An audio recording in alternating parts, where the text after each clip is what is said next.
나누실 하나님 말씀은 고린도전서 2장 1절부터 9절까지 말씀입니다.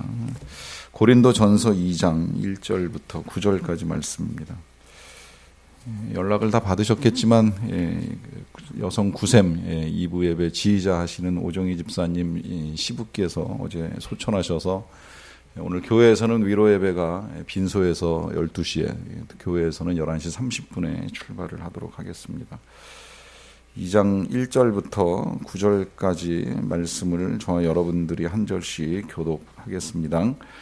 형제들아, 내가 너희에게 나아가 하나님의 증거를 전할 때에 말과 지혜의 아름다운 것으로 아니하였나니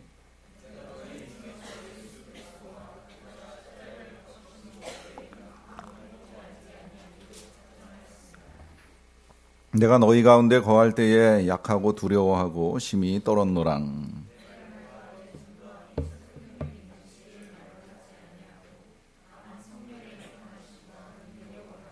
너희 믿음이 사람의 지혜에 있지 아니하고 다만 하나님의 능력에 있게 하려 하였노랑.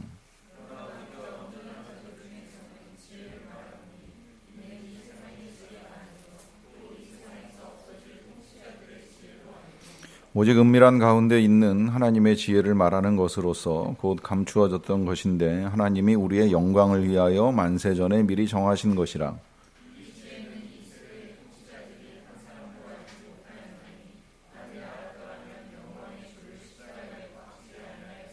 가지겠습니다.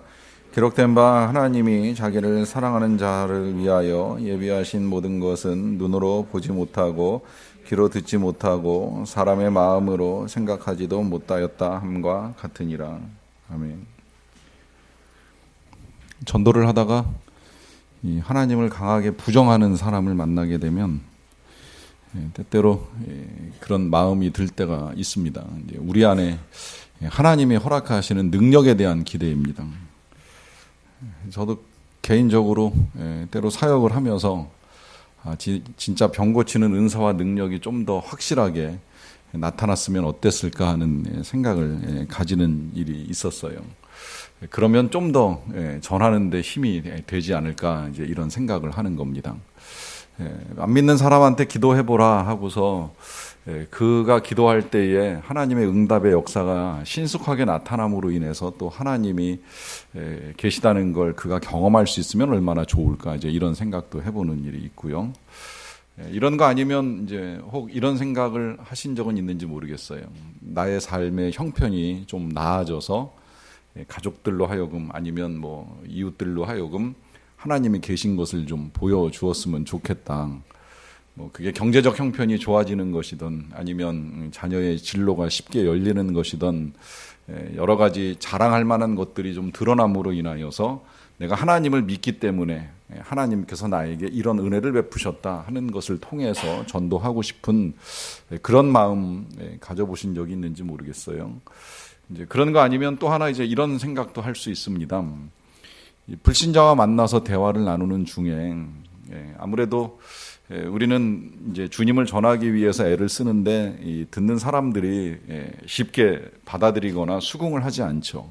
그리고 교회와 주님을 이제 반박할 만한 여러 가지 것들을 말하는 경우가 있습니다. 그러면 그가 말하는 것에 대응해서 정말 논리적으로 설득력 있게 그 사람에게 좀 잘 전해서 이 사람이 예수님을 믿는 자리에까지 나왔으면 좋겠다 하는 이제 그런 생각을 해볼 수도 있다라고 하는 것입니다. 뭐 다 저의 개인 경험에서 비롯된 것인지는 모르겠는데 한 번쯤은 그런 생각들을 해보시지 않았겠는가 하는 생각을 하는데 넘어가기 전에 그냥 개인적으로 이 부분을 조금 더 언급을 하자면 이런 모든 생각을 이제 저는 더 이상 갖지는 않아요. 물론 뭐 정말 능력이 나타나고 병을 고칠 수 있고 논리적인 설득력을 가질 수 있고 뭐 제 삶의 형편이 좋아져서 전할 수 있다면 그걸 하나님이 사용하신다면 그대로 받을 수도 있겠지만 제 경험상 이제 이와 같은 일들로 인하여서 주님이 전해지는 일은 정말 어렵다는 사실을 알았기 때문입니다. 병고침의 능력을 경험하고 하나님을 믿는다. 생각보다 쉽지 않아요. 오히려 병상에서 환자가 환자에게 전도할 때 능력이 나타나는 경우를 보는 일이 더 많았습니다. 부요해져서 하나님을 전하는 것이 아니라 가난함 가운데에서도 붙들고 있는 예수님이 더 능력 있게 전달되는 경우도 보는 일이 있습니다.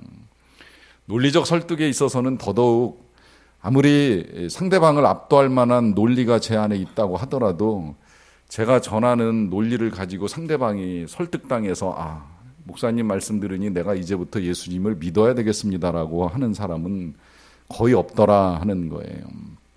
아무리 논쟁을 해도 그 논쟁은 믿음이나 구원으로 연결이 되지 않는 가능성이 훨씬 더 많다라고 하는 것입니다. 사실 이제 논리적으로 따지자면 사도 바울이 보여주는 논리는 굉장히 탁월한 논리였습니다. 그가 로마서나 혹은 이 고린도서 같은 거 또 에베소서 같은 거 이 정리한 내용들을 우리가 이제 계속 보아왔는데 이 내용들을 보면 사도 바울이야말로 이 구약에서 증거된 모든 자료들을 바탕으로 해서 또 예수님이 실제 행하셨던 모든 역사와 거기에 십자가 사건 부활까지 연결시켜서 논리적으로 복음을 잘 전달하는 그런 사람이에요. 또 거기에 지금 그 고린도 교회가 있는 이 고린도 교회 지역에 들어가기 전에 아테네에서 했던 설교는 잘한 설교냐 아니냐라고 하는 논란은 지금까지도 끊임없이 제기되고 있는데 설교학적으로 보면 굉장히 잘한 설교로 평가받습니다. 여기서 설교학적이라고 하는 건 설교를 듣는 회중에게 있어서 어떤 회심이나 변화가 일어나기 이전에 이 설교로서 갖추어야 될 구성 요소들을 잘 갖춘 설교로 봅니다.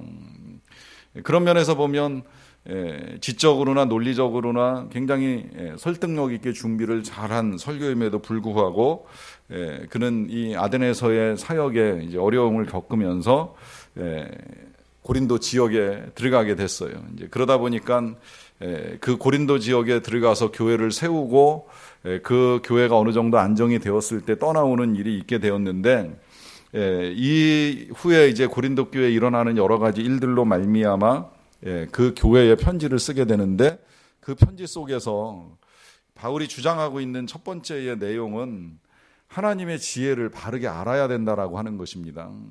이 부분은 우리가 이제 전전번 강의에서 한번 하나님의 지혜라고 하는 주제로 다루었는데 오늘 이제 이어지는 거예요.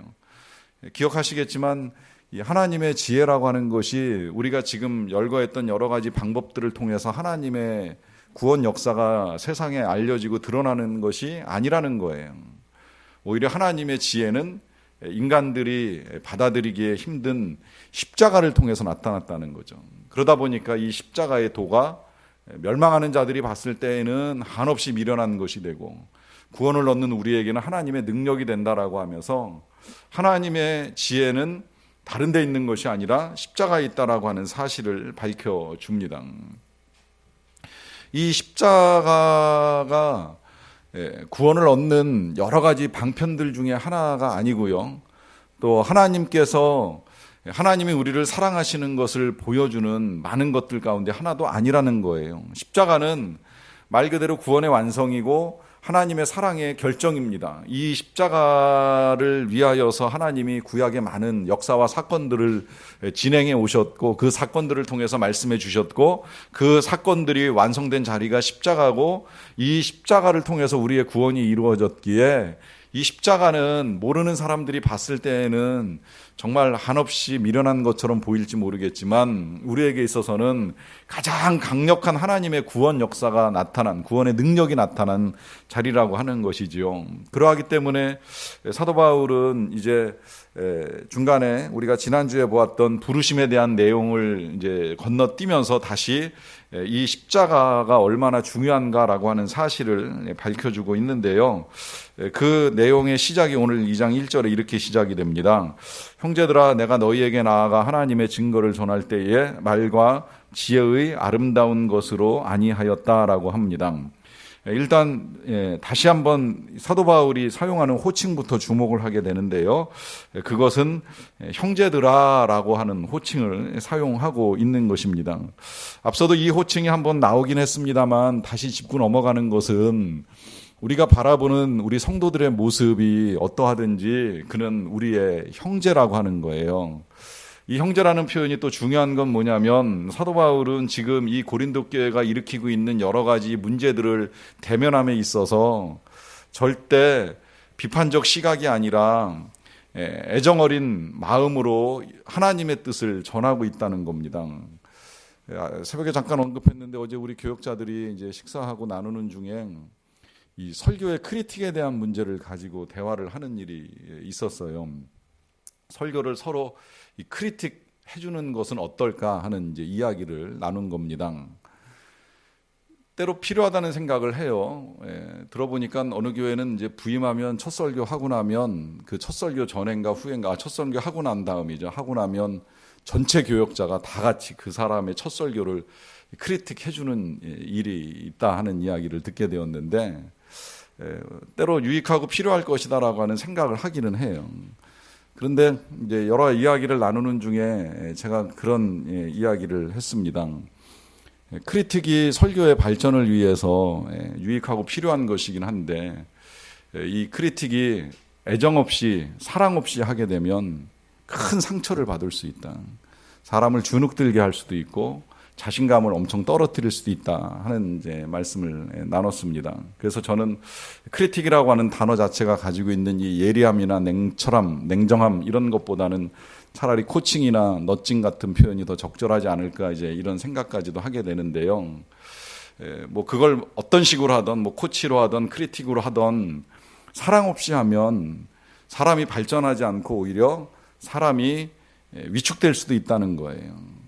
뭐든지 사랑이 담길 때라야 변화가 일어나고 성장이 이루어진다라고 하는 것이죠. 이제 그러니까 사도 바울도 지금 이 고린도 교회 성도들을 다시 형제들아라고 하는 호칭을 사용하면서 사랑을 가지고 전합니다. 그리고 그 전달은 자기 자신의 고백처럼 들리는데요.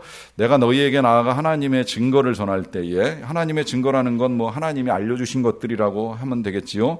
그런 것들을 전할 때에 말과 지혜의 아름다운 것으로 아름다운 것으로 하지 아니하였다 그래요.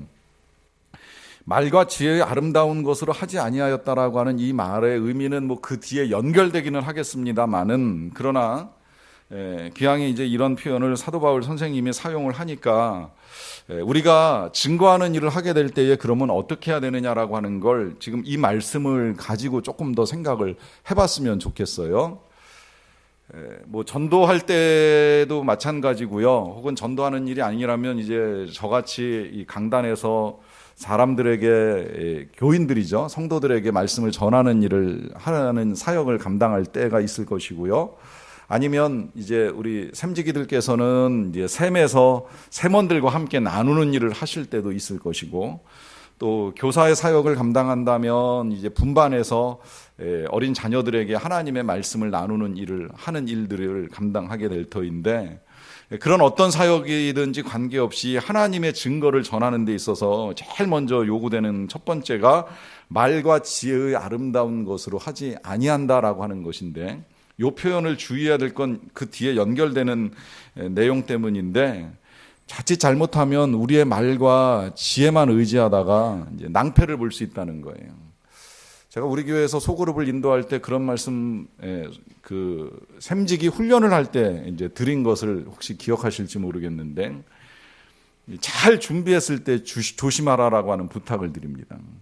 열심히 준비했을 때 특히 조심해야 될 건 어느 날 정말 이번에는 샘 모임을 잘 이끌어가기 위해서 열심히 뭐 주석도 찾아보고 성경 사전도 찾아보고 잘 준비를 했는데 그런 날 주의하셔야 될 건 뭐냐면 꼭 그런 날이면 오늘은 그냥 샘모임 하지 않고 밥만 먹으면 안 돼요 이러고 나오는 분이 계실 가능성이 높다라고 하는 겁니다. 그러면 어떻게 돼요? 샘지기 마음이 되게 어려워집니다. 난 이렇게 많이 준비했는데 지금 이 준비한 걸 쏟아내기도 전에 시작도 하기 전에 이건 무슨 말인가 이제 이런 생각이 들게 되는 것이지요. 물론 준비는 철저하게 해야 돼요. 저는 그 전도를 배울 때 전도자의 퍼스트 임프레션에 대해서 배우는 일이 있었어요. 첫인상이 굉장히 중요하다는 거죠. 그래서 지금은 그렇게 안 하는 것 같은데 옛날에 YM에서 그 이제 DTS 훈련을 받을 때 마지막에 이 아울리치 내보낼 때에는 항상 강조하는 게 가장 좋은 옷을 입고 나가라 이런 부탁을 해요. 여자들 같으면 뭐 양장하라고 하고 이제 남자들 같으면 정장 좋다는 거예요. 실제로 지금도 마릴송도 예수그리스도 교회 2단교는 그 전도자 2명씩 내보낼 때 항상 하얀색 셔츠에 까만색 바지, 까만색 가방 매게 하잖아요. 임프레션 때문에 그래요. 일단 사람이 깔끔하게 입으면 거기서부터 이제 신뢰가 가니까 잘 입고 잘 준비해서 나가 불신자들을 만나라 이제 이런 요청을 하는 거예요.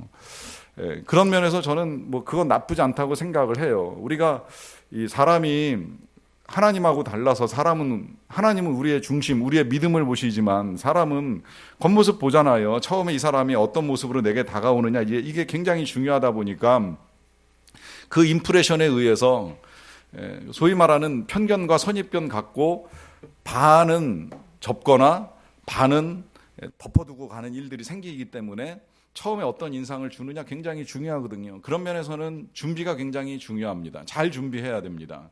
또 그야말로 소그룹 셈이 되었건 뭐 분반이 되었건 어떤 누구를 가르치든지 간에 우리의 입장에서는 최대한 준비해야죠. 거꾸로 진짜 제가 아무 준비 없이 그냥 기도만 하루 종일 하다가 성령의 나타나심과 능력만 의지해서 이 자리에 쓴다 하면 생각을 해보세요. 어떤 분이 설교 준비 그렇게 하다가 오직 성령만 의지하고 설교한다고 하다가 더 준비하도록 성도들이 책을 사주는 일도 있었고 이 집에서 교회 올 때까지 준비 다 끝난다고 하니까 집을 멀리 사택을 옮기게 하는 일도 있었다고 하는 이야기를 듣게 되는 일이 있는데 개인적으로 준비하는 일이 필요하지 않다는 것이 절대 아닙니다. 필요합니다. 잘 준비해야 돼요. 전도를 하던 교육을 하던. 그러나 인간의 말과 지혜만으로는 안 된다고 하는 거예요. 그럼 어떻게 해야 되느냐? 이제 2장 2절로 넘어갑니다. 내가 너희 중에서 예수 그리스도와 그가 십자가에 못 박히신 것 외에는 아무것도 알지 아니하기로 작정을 하였다 그래요. 그러면서 내가 너희 가운데 거할 때에 약하고 두려워하고 심히 떨었다라고 하는 말씀을 합니다. 일단 사도 바울이 약하고 두려워하고 심히 떨었다라고 하는 말씀 하시는 것부터 좀 보면 좋을 것 같아요. 이것이 왜 사도 바울이 이런 약함과 두려움과 떨림 가운데 있었는가라고 하는 문제는 일단 1차적으로 제가 고린도전서를 시작하면서 또 오늘도 이 사도 바울이 경험했던 상황들에 대해서 말씀을 드렸어요. 그건 앞서 말씀드린 대로 아테네에서의 이 선교가 실패로 끝난 겁니다. 완전한 실패는 아니에요. 여러분, 전도나 선교는 실패가 없습니다. 당장 눈앞에 열매가 없다고 해서 그것으로 인해서 오늘의 전도는 실패다, 오늘의 선교는 실패다 이렇게 단정 지을 수는 없다는 거예요. 아테네에서도 역시 마찬가지기는 해요. 사도 바울이 아레오바고 언덕에서 그들에게 그들의 방식으로 설교를 했어요. 어떻게 보면 잘한 거예요. 이게 설교학적으로 잘했다고 아까 말씀드린 이유는 뭐냐면 그들의 관심을 불러일으켰어요. 특히나 사도 바울이 그 아레오바고 언덕에 나아가서 회중들을 모아놓고 복음을 전하기 전에 이미 그 지역에서 만나는 사람들 만날 때마다 예수님에 관해서 전하는 일들을 열심히 했어요. 이제 그러다 보니까 오히려 사람들 사이에서 그가 말하는 게 우리가 몰랐던 거다. 우리가 여지껏 들어보지 못했던 거다. 한번 좀 더 들어봤으면 좋겠다. 이런 생각을 가지고 사도 바울을 아레오바고 언덕 위에 세운 거예요. 그리고 그렇게 세움을 받았을 때 사도 바울은 오히려 그들의 관심을 불러일으키기 위해서 상세하게 이야기했어요. 내가 여기 와서 쭉 다녀봤더니 정말 너네들이 신을 열심히 잘 믿는 것 같다. 다양한 신들이 있는 것 같다. 그런데 그 중에 보니까 알지 못하는 신이 있다. 이 알지 못하는 신은 그 그리스 사람들이 신을 챙기다가 혹시라도 못 챙겨서 화가 나는 신이 있을까봐 무명의 신의 이름을 붙여놓은 거죠. 우리가 무명용사의 비를 세워놓는 것처럼 혹시라도 위령되지 않는 그런 존재가 있을까봐 이제 그런 신의 이름까지 만들어 놓고 신을 섬기고 있는데 내가 오늘 그 신에 대해서 가르쳐 줄게. 이제 이러면서 설교가 시작이 된 거예요. 그러니까 사람들이 솔깃하게 들을 수 있죠. 자신들이 알지 못했던 신에 대한 이야기니까요. 그러면서 사도 바울이 창조주 하나님에 대한 이야기로 넘어가서 그 다음에 이제 예수님의 십자가까지 연결해서 가고 있었는데 사람들 가운데 듣는 사람이 있는가 하면 거부하는 사람이 생겨난 거예요. 그래서 충분히 전하지 못하고 사도행전에 보면 한 2사람 정도가 이 설교로 말미암아 예수님을 믿게 됩니다. 그러고 보면 실패한 설교 아니에요. 다만 교회를 세우는 일이 힘들었어요. 그리고 사도 바울의 마음속에 어려움이 찾아왔어요. 나 나름 정말 말과 지혜로 열심히 준비를 했는데, 잘 준비했는데 이 헬라 철학에 빠져있는 사람들을 다시 그리스도의 복음으로 불러들이기 위해서 나름 애를 많이 썼는데 이게 내 힘으로 안 되는구나 라고 하는 이제 이런 생각을 하고 아텐을 떠나서 고린도로 들어간 거죠. 그리고 들어가서 선교 사역 하기 전에 브리스길라와 아굴라를 만나서 천막 만드는 작업을 시작을 하면서 이제 사역이 진행이 됐는데, 그렇게 보면 사도 바울이 이 아테네의 경험으로 인해서 그야말로 약해지고 두려워지고 떨지 않았겠는가, 이제 이런 생각을 해 보는 겁니다.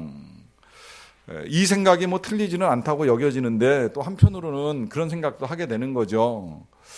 사도 바울이 이 정도로 약해질 사람이 아니지 않았는가. 그 이전에 이 고린도 내려오기 전에 그 위에 빌립보 지역에 들어가셨을 때 보면 빌립보 지역에서도 별로 처음에 그렇게 좋은 경험 한 게 아니거든요.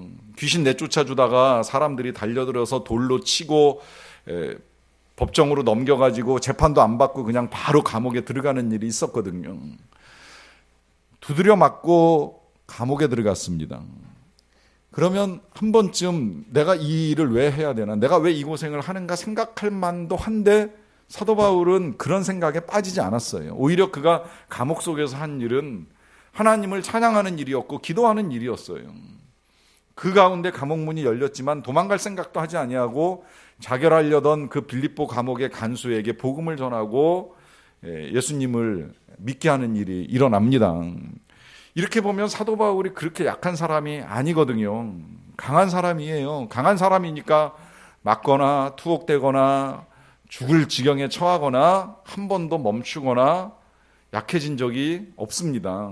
그런데 그런 그가 왜 빌립보 지역에 들어갔을 때에 약하고 두려워하고 심히 떠는 일이 있게 되었을까요? 지난 금요일에 이 내적 치유 세미나 강의 들으신 분들은 그 세미나 강사가 오셔서 하셨던 그런 개인적인 고백 들으시는 일이 있었을 터인데, 여기 앞에 나와 강의를 시작하기 전까지 얼마나 두려웠는지 모른다라고 하는 이제 고백을 하시는 일이었어요. 되게 두려웠다라고 하는 겁니다. 특히 우리 교회 올 때 큰 두려움을 가지고 왔다라고 하는 말씀 하시더라고요. 나중에 이제 개인적으로 만났을 때에 그런 고백하세요. 되게 두려웠는데 막상 이제 이 자리에 서게 되니까 두려움이 평강으로 변하더라 하는 이제 말씀하시는 고백입니다. 저는 그분의 그 두려움을 어느 정도는 알 것 같아요. 그 두려움이라고 하는 것이 이 하나님의 말씀을 전하는 자리에 서는 사람이 가지는 두려움입니다.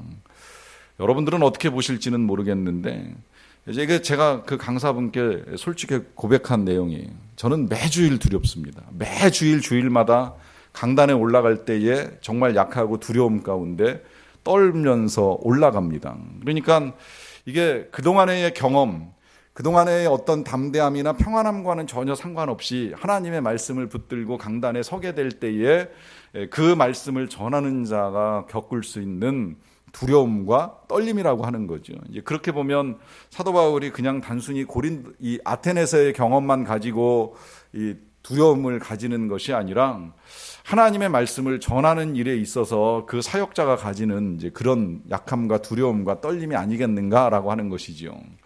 이와 같은 일들은 뭐 진짜 교사 사역을 감당하시는 분들이나 혹은 샘지기로 부르심을 받는 분들도 다 같이 겪고 느낄 수 있는 일들이라고 생각을 하게 되는데요. 자, 그럴 때 이걸 어떻게 해야 되느냐라고 했을 때에 사도 바울이 그걸 이제 2절에서 고백하는 내용으로 우리가 보게 됩니다. 이렇게 말씀하시잖아요. 내가 너희 중에서 예수 그리스도와 그가 십자가에 못 박히신 거 외에는 아무것도 알지 아니하기로 작정하였음이라 그래요.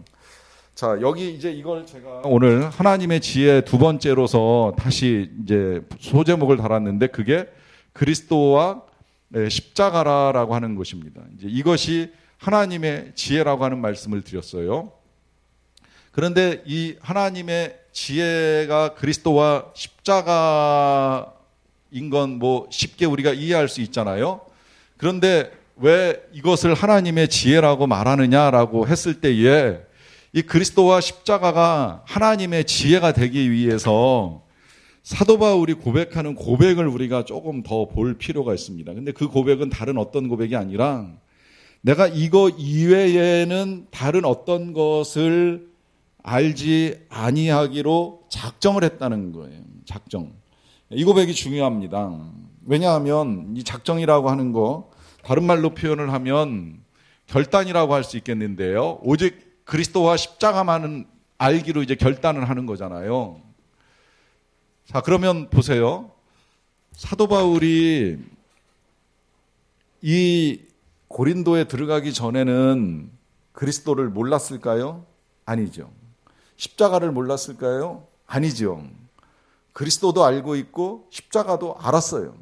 그러니까 선교를 시작한 거 아닙니까? 그러면 이것만 알기로 작정했다라고 하는 이 말씀의 의미는 무엇이냐라고 하는 것인데요. 이 의미를 세 가지로 봅니다. 첫째는 뭐냐면 여러분 그리스도와 십자가만을 알기로 결단하는 이 결단의 의미의 첫 번째는 뭐예요? 오직 예수 그리스도를 나의 주님으로 모시겠다라고 하는 결단인 거죠. 이 십자가에 달리신 예수님이 나의 구원자이시니 내가 그분을 믿고 그분을 따르겠습니다라고 하는 결단, 이 결단은 결국 예수님만을 신뢰하고자 하는 믿음의 고백이라고 하는 거예요. 그런데 여러분 우리의 이 믿음의 고백, 결단이라고 하는 건 이 한 번으로 끝나는 건 절대 아니라고 하는 겁니다. 두 번째 결단으로 이어집니다. 그 두 번째 결단이라고 하는 것이 뭐예요? 그 두 번째 결단이라고 하는 건 이제는 예수 그리스도를 위해서 선교하고 전도하고 아니면 뭐 사역하는 등의 일들을 하겠다라고 하는 결단을 하는 거죠. 그런 의미에서 두 번째 결단은 뭐예요? 헌신의 결단이에요. 헌신의 결단. 실제로 이 결단 때문에 사도 바울이 예수님을 믿고 끝나는 것이 아니라 헌신해서 선교지로 달려나가잖아요. 이게 두 번째 결단입니다. 그런데 오늘의 이 지금 작정 속에는 이 결단만 담겨 있는 것이 아니라 한 가지 결단이 더 있습니다. 그게 뭐예요? 지금 이 말씀 그 표현 그대로 오직 그리스도와 십자가만을 전하겠다는 거죠. 오직 예수님과 십자가만을 전하겠다는 거예요. 왜 그럴까요? 이미 헌신할 때부터 그리스도와 십자가를 전하겠다라고 하는 표현을 사용했을 터인데 왜 다시 한번 오직 예수 그리스도와 십자가만 알기로 결단하는 것일까요? 더 이상은 주님을 전하는 데 있어서 복잡하게 안 하겠다는 거예요. 한마디로 말하면 단순함입니다. 단순함. 여러분 우리가 예수님의 십자가를 믿고 나아가는 데 있어서 이 사도 바울이 오늘 이 한 단어 속에서 보여주는 세 가지의 결단은 아주 중요합니다. 굳이 단계를 나눌 생각은 없습니다만은 당연히 주님을 신뢰하면 주님께 헌신하는 건 맞아요. 어떤 형태로 헌신하든 헌신을 해야 되는데 여러분 왜 우리의 헌신이 복잡해지는지 아세요? 단순성을 잃어버렸기 때문입니다. 그래서 달라스 윌라도가 제자도를 가르쳐 줄 때 제일 먼저 가르쳐 주는 게 단순함이에요. 복잡하면 헌신이 안 돼요. 복잡하면 전도도 안 돼요. 복잡하면 실은 선교도 어려워요. 일단 계산하기 시작하면 이게 될지 안 될지 이게 나한테 득이 될지 해가 될지를 계산하기 시작하면 그리스도만 알고 십자가만 전하는 일이 어려워진다라고 하는 거예요. 단순하게 생각하면 모든 게 쉬워집니다. 이 단순함이라고 하는 건 말 그대로 예수님만 알면 되는 거예요. 예수님만 전하면 되는 거예요. 예수님만 함께 계시는 걸 알면 쉬워지는 거예요. 우리의 삶이 자꾸 복잡해지고 두려워지고 떨리고 무서워지는 이유는 예수님만 아닌 다른 것들이 많이 필요하다라고 생각을 하기 때문입니다. 이 어려움을 극복하는 데 있어서도 역시 단순하게 생각하면 돼요. 주님만 계시면 되지. 주님만이면 충분하지. 이것이 약하고 두려워하고 떨릴 때에 그 모든 것들을 이겨내는 원리가 되는 거예요. 그래서 사도 바울이 그 원리대로 작정한 걸 고백하는 거예요. 난 더 이상 어떤 것도 필요치 않다. 내 말, 내 능력, 내 지혜 다 소용없고 오직 그리스도와 십자가면 충분하다. 아주 단순하게 삶을 바꾸는 겁니다. 4절입니다. 내 말과 내 전도함이 설득력 있는 지혜의 말로 하지 아니하고 다만 성령의 나타나심과 능력으로 하여 너희 믿음이 사람의 지혜에 있지 아니하고 다만 하나님의 능력에 있게 하려 하였노라 그래요. 자, 여기서도 한 번 더 이제 밝혀주는 사실, 먼저 5절을 보면 우리의 믿음이라고 하는 것이 사람의 지혜에 있는 것이 아니라 하나님의 능력에 있다라고 하는 것이지요. 그러다 보니까 말하고 전도하는 것을 할 때에 설득력 있는 지혜의 말을 의지하는 것이 아니라 성령의 나타남과 능력으로 하게 된다라고 하는 것을 고백합니다. 자, 여기서 이제 한 번 더 사람의 지혜가 나오잖아요. 사람의 지혜. 이 사람의 지혜라고 하는 것이 얼마나 똑똑한 것 같으면서도 그 이면을 들여다보면 얼마나 어리석은가라고 하는 것이 금방 드러나는데요. 앞서 말씀드린 대로 사도 바울이 이 선교가 잘 안 됐던 지역이었던 이 아덴 지역에서의 사람들, 그야말로 이 구라파에서 똑똑하다는 사람은 다 모인 데가 아테네예요. 온갖 철학자들, 거기 소크라테스도 있었고 플라톤도 있었고 아리스토텔레스도 있었어요. 이런 사람들의 지혜가 계승되어 왔고 그보다 더 나은 지혜를 찾기 위해서 사람들이 헤매던 지역이 아테네입니다. 이 지혜자들이 모인 곳에 온갖 우상이 다 있어요. 뭔가 좀 아이러니하지 않으세요? 저는 우리나라에서 왜 위성 쏘아 올릴 때 이 고사 지내는 것, 전 제가 다녔던 회사가 그 해운 회사하고 이제 관계된 회사였는데 배 띄울 때 고사 지내요. 또 저는 보험회사였는데 1년에 한 차례 이 직원들 이제 임원급이나 이 부차장급 모아가지고 고사 지내는 거 보는 일이 있었어요. 보험은 굉장히 과학적입니다. 통계에 의해서 보험료가 산정이 되고 통계에 의해서 보험금이 나가는 거예요. 철저하게 검증하고 계산해서 나가지 이게 운에 따라 사고가 날 거야 아니야 이게 아니에요. 최대한 그래서 이 보험계리사가 이 시험도 보기 어렵지만 많지도 않은데 철저하게 계산할 수 있는 능력을 가지지 못하면 보험 요율 자체가 산정이 안 됩니다. 그렇게 철저하게 과학적으로 계산해서 보험료를 받고 보험금을 지급하는 회사에서 있지도 아니한 신에게 떡상 차려놓고 절하면서 고사 지내요. 배는 제가 알기로는 자동차보다 훨씬 복잡하게 만드는 걸로 알고 있어요. 뭐 덩치로 봐도 어마어마한 거죠. 그걸 또 무리에 띄우려니 온갖 과학이 그 속에 담기는 거 아닙니까? 그런데 그 배 만들어 놓고 띄우기 전에 있는지 없는지도 모르는 신에게 돼지머리 갖다 놓고 머리 숙이면서 안전운항하게 해달라고 요청을 합니다. 그러니까 여기에 인간의 지혜가 얼마나 어리석은가라고 하는 것이 자명하게 드러나는 거예요. 온갖 과학과 계산 수리가 다 들어가도 결국은 어리석게 우상 섬기는 일들이 일어나게 된다라고 하는 거죠. 이런 것에 하나님의 능력이 나타나는 것이 아니라 성령의 나타나심과 능력으로 하나님의 뜻이 전달이 됩니다. 이 일이 이제 6절로 넘어가면 이렇게도 표현이 돼요. 그러나 우리 온전한 자들 중에서는 지혜를 말하노니 이는 이 세상의 지혜가 아니요 또 이 세상에서 없어질 통치자들의 지혜도 아니라 그래요.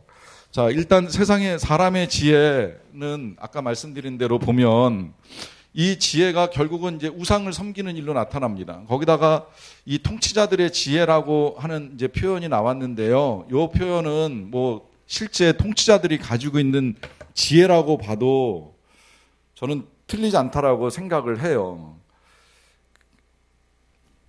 왜냐하면 이 통치자들의 지혜를 없어질 지혜라고 이야기하잖아요. 없어질 지혜. 예를 들기가 좀 그렇습니다만은 때때로 통치자들이 그냥 예를 가지고 여러분들이 이해를 하세요. 뭐 옛날엔 블랙리스트 만들었다 그러고 요새는 화이트리스트 만든다 뭐 이렇게 표현하는 이제 이야기들이 우리가 종종 듣게 되는데, 블랙리스트 만들 때에 지혜가 동원이 됐을까요? 안 됐을까요? 지혜를 동원했겠지요. 사람들의 지혜를 모았겠지요. 블랙으로 만들 사람, 화이트로 만들 사람. 결과가 어떻게 됐어요? 그거 만들고 겪게 되는 결과가 뭔지 아시잖아요. 말하지 않아도 아시잖아요. 이게 인간의 지혜라는 거예요. 이렇게 만들어서 통치를 용이하게 할까라고 생각을 했는데 통치가 용이해지기는커녕 자신의 삶도 엉망을 만들어버립니다. 이게 인간의 지혜라는 거예요. 그러니까 인간의 지혜는 없어질 지혜입니다. 이 통치자의 지혜가 이제 가장 어리석게 나타나는 사건이 십자가 사건이 되는 거예요. 십자가 사건이 있을 때에 대표적인 통치자가 3명이 있습니다. 빌라도와 가야바와 헤롯이죠. 헤롯은 예수님을 코앞에서 만났는데 그가 누구인지를 알지도 못하고 그냥 좀 능력을 행해봐라, 예수님을 조롱하다 끝나요. 빌라도는 아시겠지만 자기 생각에 자기의 지혜로 이 예수님을 내가 건드리는 것보다 백성들에게 넘겨주는 게 낫겠다 싶어가지고 백성들에게 넘겨주고 자기는 손을 씻어요. 그러면 끝날 거라고 생각을 했어요. 끝났습니까? 안 끝났습니까? 안 끝나죠. 지금도 본디오 빌라도는 예수님을 십자가에 못 박은 주인공이 돼버린 거예요. 그게 통치자의 지혜인 거예요. 가야바는 우리에게 많이 알려져 있지는 않은데 가야바는 종교 지도자 아닙니까? 당시 최고의 대제사장이었어요. 이 대제사장이 사람들을 선동할 때 했던 말이 있습니다. 뭐라고 말해요? 한 사람이 만인을 위하여 죽는 것이 마땅하다. 그러면서 예수님을 죽어야 이 나라가 조용하고 나라가 평안하다. 그렇게 생각하고 예수님을 빌라도에게 넘겨주는데 앞장을 서는 거예요.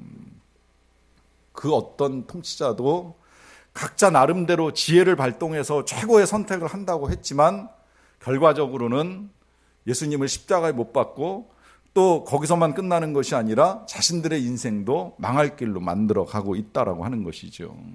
그러니 이 모든 세상의 지혜는 다 없어질 것들이라고 하면서 반대로 7절 오직 은밀한 가운데 있는 하나님의 지혜를 말하는 것으로서 곧 감추어졌던 것인데 하나님이 우리의 영광을 위하여 만세전에 미리 정하신 것이라 그래요.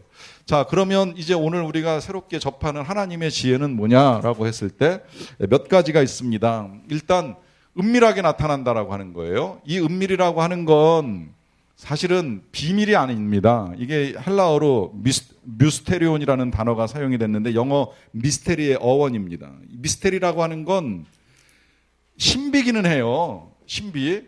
근데 여러분 이 신비를 이해하실 때는 어떻게 이해하셔야 되냐면 신비는 사실이에요. 사건을 가지고 이야기하는 겁니다. 그러나 놀라운 사건이죠. 이해하기 힘든 사건이에요. 그야말로 성령의 능력과 나타나심이 아니면 쉽게 이해할 수 없는 신비로운 일이 되는 겁니다. 그게 십자가의 사건이고요. 그런데다가 이 일이 갑자기 진행된 것이 아니라 뭐라고 말하냐면 감추어졌다라고 하잖아요. 이것이 이제 비밀인데 하나님이 우리의 영광을 위하여 만세전에 정하셨다 그래요. 만세전에 정하셨다라고 하는 건 뭐예요? 하나님이 계획하셨다라고 하는 거잖아요. 만약에라도 인간이 선악과를 안 따먹으면 다행스럽지만 감사한 일이 되겠지만 혹시라도 만에 하나 정말 아담이 하나님을 거스려서 선악과를 따먹는다면 인간은 죽을 수밖에 없는 운명이 되니 그래야 죄도 알고 하나님도 알게 되니 그 하나님을 다시 믿을 수 있도록 이제 그리스도를 통해서 인류를 구원하기 위한 하나님의 계획이 세워진 거예요. 이 계획이 그냥 세워지고만 끝난 것이 아니라 여러 가지 예언과 예표와 또 상징과 그리고 역사들을 통해서 구약의 역사들을 통해서 이 계획을 계속 하나님이 알려오셨어요. 그러다가 때가 참에 예수 그리스도를 통해서 우리에게 나타났는데 무엇을 위해서 나타났느냐? 우리의 영광을 위해서 이 일이 나타나지요. 이때 이 영광이라고 하는 건 결국 뭐예요? 우리가 지난 시간에 봤어요. 우리가 칭의로서 끝나는 것이 아니라 성화되고 영화된다 그랬잖아요. 우리의 영화라는 건 결국은 구원의 완성인데 우리의 구원의 완성을 위해서 하나님이 만세전에 계획하시고 이런 과정들을 통해서 이제 나타내셨다라고 하는 것입니다. 이게 하나님의 놀라운 지혜인데요. 이 지혜는 넘어갑니다. 8절. 이 지혜는 이 세대의 통치자들이 한 사람도 알지 못했어요. 말씀드린 대로 빌라도, 가야바, 헤롯, 심지어 당대 로마의 어떤 지도자도 이 일을 알지 못하는 겁니다. 만약에 알았다면 영광의 주를 십자가에 못 박는 일은 없었겠지요.